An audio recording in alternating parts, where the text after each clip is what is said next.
Hello world, my name is DATIVA from Uganda Red Cross Society. My project idea is about using OpenStreetMap tools to fight gender-based violence, a case study of using organic maps as a major navigation tool. Our major goal is to make sure that all gender-based cases are reported without fear. Our GBV intervention is built on 5 major pillars. One is about community outreach, where we shall be doing awareness and sensitization about GBV.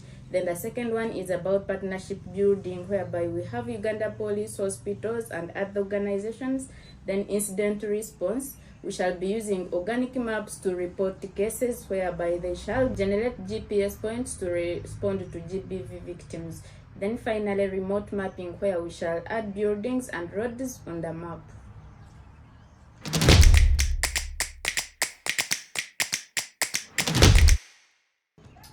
From the report we got from police, at the end of April, domestic violence was at 28%, child abuse was at 22%, and sexual gender-based violence was at 8%.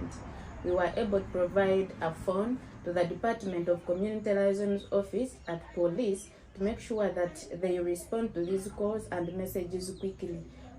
Together with us is Uganda Police Force, a Department of Community Liaisons Office, and Iterate Station. We've taken them through how to use organic map to respond to GBV cases in case they receive a call. We hope for the best by the end of this session. We hope for the best by the end of the project. We want to see very many GBV cases being reported to police and responded to by the end of the project.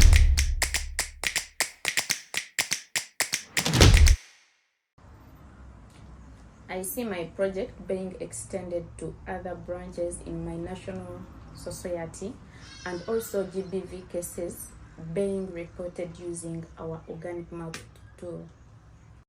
The Department of Human Resource and Health from my national society is undertaking a program about sexual gender-based violence, and I see it in the long run incorporating with my idea.